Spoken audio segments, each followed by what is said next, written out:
ไปติดตามสัญญาณที่ดีซึ่งเกิดขึ้นบนคาบสมุทรเกาหลีนะคะภายหลังจากที่ผู้นำสูงสุดของเกาหลีเหนือออกมาเปิดเผยว่าต้องการที่จะฟื้นความสัมพันธ์กับเกาหลีใต้ไม่ต้องการยั่วยุแม้ว่าที่ผ่านมาจะมีการทดสอบยิงขีปนาวุธไปถึง4ลูกในคาบสมุทรเกาหลีก็ตามขณะเดียวกันค่ะในที่ประชุมสภาประชาชนสูงสุดในกรุงเปียงยางมีมติแต่งตั้งสมาชิกใหม่8คนเข้าสู่คณะกรรมาธิการกิจการแห่งรัฐซึ่งก็เป็นคณะทำงานที่มีอำนาจและมีอิทธิพลสูงสุดในรัฐบาลเปียงยางหนึ่งในนั้นก็คือคิมโยจองน้องสาวของคิมจองอึนผู้นำสูงสุดของเกาหลีเหนือและเธอเองยังเป็นผู้หญิงเพียงคนเดียวที่ได้รับการแต่งตั้งซึ่งหน่วยงานนี้เป็นหน่วยงานที่มีอำนาจสูงสุดในการปกครองประเทศโดยที่มีคิมจองอึนเป็นประธานซึ่งนอกจากคิมโยจองแล้วยังมีอีก7คนที่ได้รับการแต่งตั้งให้เป็นสมาชิกคณะกรรมการกิจการแห่งรัฐซึ่งเป็นผู้ชายทั้งหมดหนึ่งในนั้นก็คือทางพลเอกพักจองชอนที่ดูแลการพัฒนาอาวุธชนิดใหม่ๆให้กับเกาหลีเหนือและล่าสุดยังเป็นผู้ดูแลการทดสอบการยิงขีปนาวุธของเกาหลีเหนือที่อ้างว่าเป็นขีปนาวุธที่มีความเร็วเหนือเสียงอีกด้วยซึ่งการแต่งตั้งสมาชิกใหม่ก็เท่ากับว่าต้องมีการเปลี่ยนตัวสมาชิกในจำนวนที่เท่ากันซึ่งผู้ที่ต้องพ้นจากตำแหน่งในคณะกรรมาการ8คนก็รวมไปถึงปาร์คปองจูรองประธานร่วมและนางโชซอนฮึยแต่ว่าเธอยังคงดำรงตำแหน่งรัฐมนตรีช่วยว่าการกระทรวงการต่างประเทศของเกาหลีเหนือต่อไป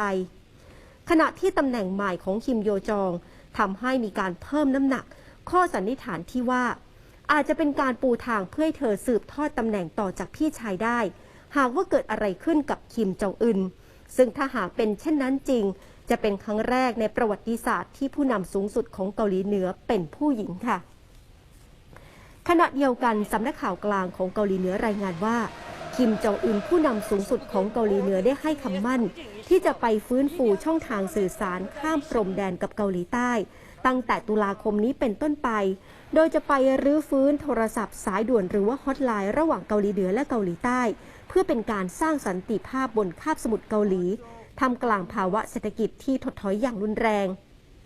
ขณะที่การฟื้นช่องทางสื่อสารระหว่างสองเกาหลีในครั้งนี้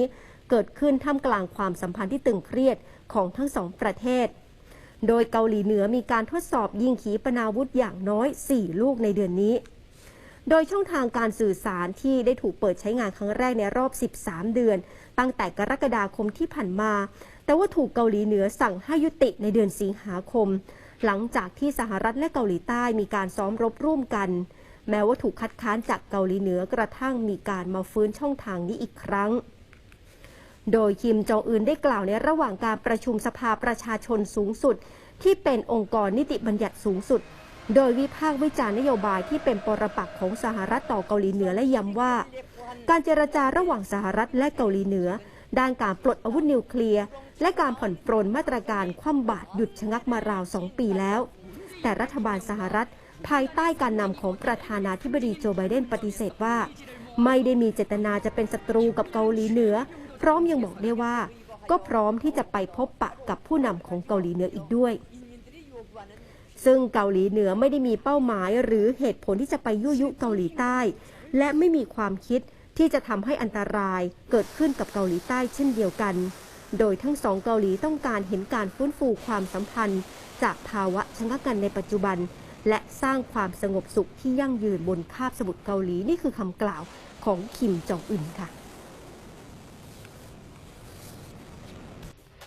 ขอบคุณทุกท่านที่ติดตามรับชมรายการ TNN ข่าวดึกด้วยนะคะอย่าลืมกด Subscribe กดกระดิ่งกดไลค์กดแชร์ทุกช่องทางออนไลน์ของ TNN ช่อง 16 ด้วยนะคะเพื่อที่คุณผู้ชมจะได้ไม่พลาดรับชมรายการสดและคลิปวิดีโอที่น่าสนใจอีกมากมายเลยค่ะ